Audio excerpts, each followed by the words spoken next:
everyone, so this video is going to look at accessibility in e-learning. So at Belvista Studios we've had a few projects recently that have required accessibility standards, and through the process of learning about accessibility, finding out how to implement it, the intent of accessibility, we've had quite a few learnings and we thought it'd be an awesome idea to share it with you.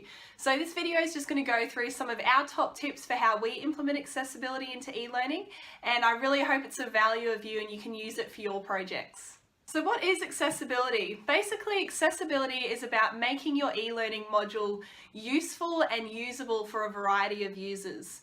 So different users may have different requirements. They may be vision impaired, hearing impaired. There's a range of different requirements that your users may have, and accessibility is about creating a module that works for those different range of users. So basically there's different levels of accessibility, and depending on what level your client requires, it will involve implementing different things to your module.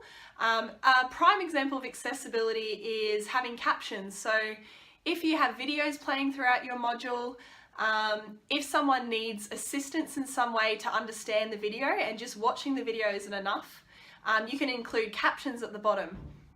That's just one of the many things that you can do for accessibility. But yeah, I'll talk to you about the different ways that you can do it, what made it easy for us, because it is quite extensive, it can take a bit of time, and we definitely spent quite a bit of time researching and figuring out exactly what it meant, and to make sure we really understood the concept and could deliver an accessible course. Okay, so let's get on to the first tip. So before you get started on implementing accessibility, it's really important to find out what level is required. So there are different levels of accessibility. For example, we were implementing AA accessibility, and it meant that we had to do A and AA accessibility, and the AAA accessibility wasn't necessary for our module. So it's really important that you know exactly what level the accessibility is that you need to cover, and then you can find the formal checklist online and make sure that you nail all the different points and you completely meet the standard.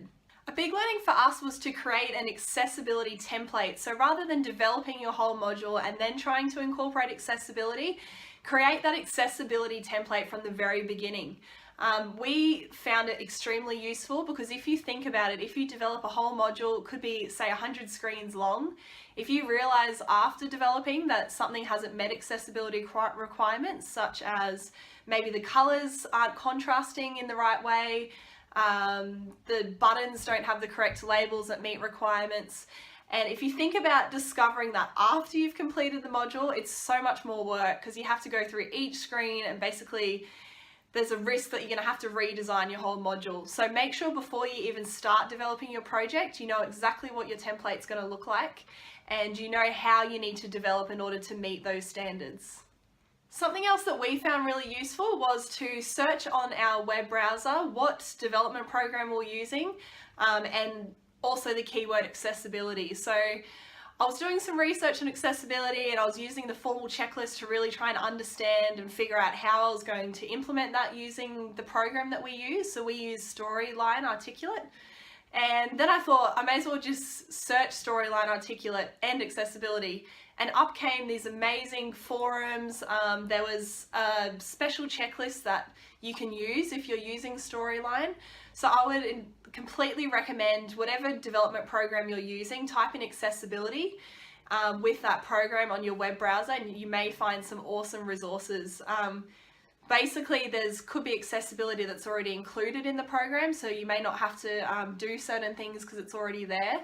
But yeah, definitely check out on the internet because there's just so many resources out there to support you. So that's it for this video on accessibility in your e-learning module. It is such an important thing when you think about when you're creating a module. It's so important that it works for your end user because the intent of the module is for them, and to create a module that really works for them despite whatever requirements they have is really, really awesome. And for us, it's something that we have really enjoyed because we know that we're creating modules that work for everyone. So definitely get involved in it. I hope this has helped you.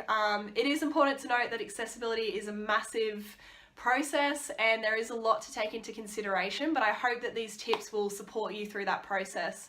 And if there's anyone else out there who's implementing accessibility and has any tips or would like to chat, definitely let us know or comment below, and yeah, thank you so much.